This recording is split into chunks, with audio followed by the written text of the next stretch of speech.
I think all of this drama going on right now between Stephen A. Smith and LeBron is just ridiculous. And truthfully, I think Stephen A. is mostly in the wrong. I saw this hilarious TikTok earlier from a guy named Jeff Wright, but he was basically making fun of Stephen A. Smith because Stephen A. was like, "Oh, I called LeBron a bad dad, and now he's thinking that I called him a bad dad. Where were you at Kobe Bryant's funeral? Where were you at Dwayne Wade's Hall of Fame ceremony? I know your son had a very scary illness, but you can't be in two places at once." And that's basically what Stephen A. is saying, and now he's out there saying that he would have swung on LeBron if LeBron put his hands on him, and he's just ridiculous. And truthfully, it's not just Stephen A. Smith, it's all of the national media. That's why I particularly like to watch local broadcasts and YouTubers like myself. So if you enjoy the same thing, help support local content creators and leave a like, comment, and subscribe because all the support is greatly appreciated. But like I was saying, it's not just Stephen A. Smith. It's not just ESPN. It's also Fox Sports with Colin Cowherd. I don't like that bum. Nick Wright. I can't stand that guy either. I'd like to see him in Miami. I think it's Miami because I feel like Miami got screwed by Jimmy Butler, and I think that would be a little vindication. Oh, now wait a minute. Maybe I owe Nick Wright an apology because if he's out there preaching to the masses that the Heat deserve Cooper Flagg, then I'm with you. And that's kind of what I want to talk about in today's video. Sorry for an unnecessarily long intro, but I just kind of wanted to talk about Cooper Flagg today, / give an update on where the Heat stand in the Tankathon standings after winning their last 3 games. Because, of course, everybody else is talking about Cooper Flagg after his sensational game yesterday versus Arizona, in which he dropped 30 points, 7 assists, 6 rebounds, 3 blocks, and a steal. And for college, those numbers are just insane. You're talking about a 40-minute game? You're talking about a one-and-done tournament game versus a great opponent in Arizona? Oh my God, he just looked absolutely amazing. And we're going to watch a little bit of the highlights later and react and kind of dream what it would be like if he was out there with the Heat players, but we'll get into that later. But first, I want to talk about this interesting comment that Dan Patrick made on his show regarding Cooper Flagg, in which he said, "If you said his career was going to be like Kevin Love's, would that be a disappointment?" And it probably would be. Now, at first listen, that can sound a little disrespectful to Kevin Love, and it just sounds like a ridiculous comment, right? Of course, Kevin Love, Hall of Famer, NBA champion, multiple-time All-Star. He checks all the boxes when it comes to a successful career, so how could Cooper Flagg achieving that be a disappointment?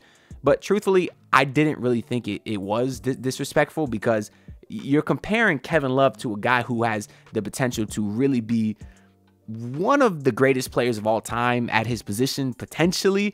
There's just a lot of potential there. So I'm not saying he's going to be the GOAT or anything like that, but from a skill perspective, he just offers a lot more than Kevin Love does, particularly coming out of college if you compare the two at that point of their game. So needless to say, I'm in the section of Heat fans that would rather tank just to have a chance at Cooper Flagg. And I do think that's the majority of fans at this point, although maybe not the large majority because I could see it being closer to 50-50. But I do think more Heat fans are starting to accept the fate that it might be better to lose out, even if it means we just have a fraction of a percentage of a chance to get Cooper Flagg. But more importantly, that Tank FC section of Heat fans just gained one more member today, as Kevin Love actually replied to Dan Patrick in a tweet today in which Kevin Love said, "For those who will take this as a shot at me, I don't take it as such. I was pure skill and will. Cooper is far more talented than I ever was, and if he stays healthy, he will have a far better career. He could very well have a statue by the time he's finished. I'm a huge in all capital, I'm a huge fan." So Kevin Love, welcome to Tank FC, as I guess Twitter is now calling ourselves, because he's in. He wants to wave the white flag or whatever the hell, or capture the flag or whatever the hell Heat fans are saying for their motto to get Cooper Flagg this season. But all of that being said, I do have bad news and I got good news. I'll start with the bad news, which is the Miami Heat are currently on a 3-game winning streak, which of course hurts our chances at getting Cooper Flagg. But the good news is Josh Giddey has just turned into prime Steph Curry. Giddey for the win! Go! My God! Meaning that the NBA standings really haven't changed over the course of the last week. You can see here that the Heat are still locked into the play-in.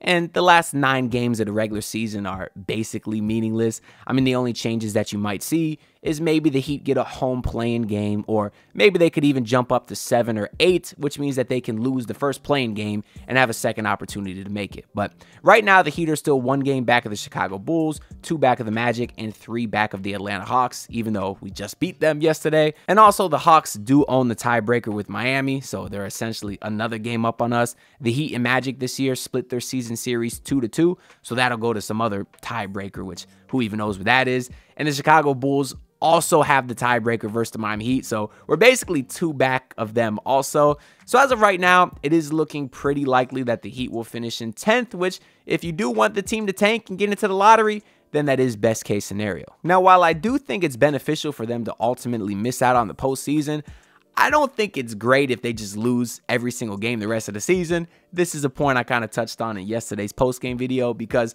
I want to reiterate here too, because it's important. But it's one thing if you are trying to intentionally lose, right? It's one thing if Spo was playing Isaiah Stevens and Josh Christopher, Gashad Johnson, and he said, you know what, we'll let the young guys get some run, go out there, try hard, and ultimately don't win a lot of games. But it's another thing if you're playing Bam 40 minutes, you're playing Tyler Hero, you got Wiggins out there, and you're still losing.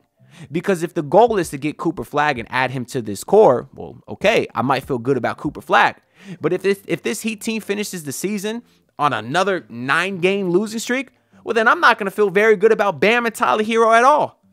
Which means I won't be very optimistic about adding Cooper Flagg to a core of those guys. So really what I actually want to see the rest of the season is go out there and play well. Be competitive. If you can be competitive and lose every game, well, okay, that'll maybe make me feel a little bit better about these guys, because if you're bringing in Cooper Flagg and your pillars are him, Bam, and Tyler Hero, I just need to see something out of Bam and Tyler the rest of the season to make me feel very confident in them. And they've both shown flashes, of course, right? So I am optimistic in them as of right now, but that's because we're on a 3-game winning streak. If you would have asked me a week ago, I might have not felt so great.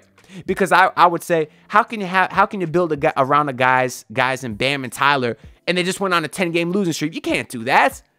But they're looking a little bit better as of right this moment. And as far as the lottery odds work, the Heat still have a 14% chance at the top 4 pick and a 3% chance at the number 1 overall pick, which honestly isn't that bad. I mean, when you consider that the top teams only have a 14% chance at a number 1 overall pick, a 3% chance is somewhat in the vicinity. I don't know. Not really. I don't know. Let's sim lottery. Let's see once again how many attempts it takes me to. Hey, we got it on the first try. Hey, a week ago we did the same experiment. It took me like 48 attempts. Well, that was to get number 1. But if the Heat could jump up to number 2, I'll take that as well, because there's a lot of other great pieces behind Cooper Flagg. I do want to note, though, while we are on Tankathon, they also show the remaining strength of schedule, which right now the Heat currently have the second easiest remaining strength of schedule. Of course, the only team that has an easier one is Toronto, who's right behind us in the standings. They're very clearly not going to catch the Heat, meaning the Heat are locked into the play-in. But the Heat's opponents the rest of the season have a combined winning percentage of 41%. And if you want to read through the teams real quick, we got Philly tomorrow. They have no Embiid, no Maxey, no Paul George. We know how much that team sucks. Although the Heat also don't have Andrew Wiggins, which, as great as he's been, the constant missing games is concerning to me. But after Philly, you have the Wizards. Should be a win. You can't really pencil in any wins for the Miami Heat. We've seen them lose to terrible teams many times this year, but you understand the Wizards are no good. And then the Heat do have the Celtics, obviously tough game. The Grizzlies, who just surprisingly fired their head coach today out of nowhere, so who the hell knows what happens to them. But then the Heat do have the Bucks, who of course just lost Damian Lillard to the blood clots. We hope everything ends up being okay with him. And then the Heat have Philly again, the Bulls, the Pelicans, and the Wizards. So very clearly not a super difficult schedule for the Miami Heat at all going forward. So like I was saying, be competitive. If you end up winning a bunch of games, well, they're going to be in the play-in anyway. So it really only comes down to whether they win the 1 or 2 play-in games, depending how many they have. So ideally, win out, I guess. Win the next 9. And then lose in the play-in tournament, get the top draft pick, and then we get a chance at Cooper Flagg, baby. And now I kind of want to react to / break down Cooper Flagg's highlights from yesterday, just to show you why I am so excited about him as a prospect. You can see on this first play here, the face up, defender backs up way too far, raises up with all the confidence in the world, cashes a three. He's got beautiful form, and obviously at 6'9", it's very difficult to defend. On this next play here, gets to the rim at will, something that obviously the Heat don't really have anyone that can consistently draw dribble penetration and get these paint touches, which of course opens up the offense. On this next play here, Cooper Flagg just uses his finesse, gets right to the rim, great finish inside. This next one, oh, this one is just pure skill. Cooper Flagg catches the ball at the top of the key. He's gonna spin over his left shoulder and finish with the left hand. Just great soft touch with the left hand, the offhand. Oh, that's incredible stuff. The defense has no shot at guarding that. This time, what the hell kind of move is that? This is some type of move you see Jamal Crawford or Kyrie Irving do. The spinning drive, step back, all net. Oh, the skill on this guy is incredible. Then you can see his athleticism here in transition, has to raise at the end of the first half buzzer. The form is so pure. He really is one of the better shooters in the draft too. I think he's like 38% in college. A guy like Ace Bailey, who can shoot, but he's only 35. Same thing with Dylan Harper. He's only 35%. You see the vision here from Cooper Flagg as he finds his teammates. Had a lot of nice passes yesterday. This time he does a great, excellent job sealing his man. Throws the lob. Imagine if the guy catching that lob is Khalil Ware. Can you imagine the connection that those two would have on the court? Even Bam Adebayo, we know what here's another lob pass from Cooper Flagg. And who can throw a lob pass on the Heat right now? It was supposed to be Terry Rozier. He don't even play no more. Tyler Hero, he's gotten a little bit better at it. But just having a guy like Cooper Flagg that has some of that vision, he would play off our other bigs so well. And I've seen Cooper listed as a small forward. Look at that, another pull-up jumper. You can't guard that. Such high arc on the shot too. But I've seen Cooper Flagg listed anywhere from guard, and this one's going to be a nasty block too.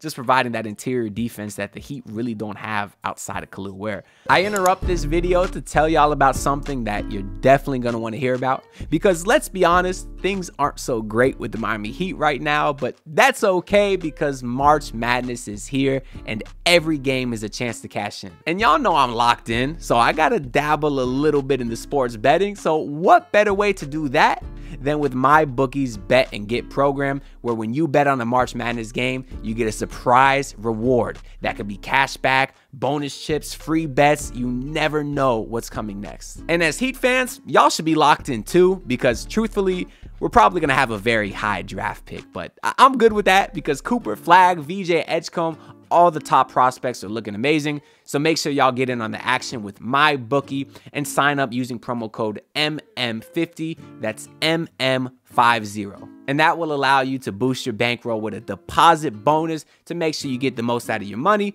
And if you don't want the deposit bonus, that's okay too. Just make sure to let them know that I sent you. So bet on any game, anytime, anywhere, only with MyBookie. Now, let's get back into the video. But I've seen Cooper Flagg listed as a point guard, small forward, center, literally everything. So I do think there's a real world where as early as next season, we could see him in a starting lineup as the small forward next to Bam, next to Ware. You put Tyler Hero out there at the 2, whatever point guard you end up getting, maybe it's even Davion Mitchell, and you got a unit that could truly make some noise next season in the league. Maybe not championship bound, but I'm looking at the potential of maybe a Cooper Flagg 3 years down the line, adding Khalil Ware, adding Nikola Jovic, adding Bam Adebayo, who will still only be like 30 years old at that point. Which, damn, yeah, Bam's getting old in a hurry. They better not waste his prime. That's what you better not do.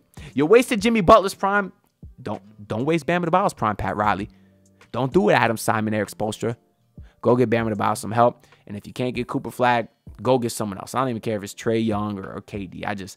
Saying that Bam Adebayo is going to be 30 in like 3 years really puts into perspective that, yeah, he's not that rookie no more catching lobs from Dwayne Wade.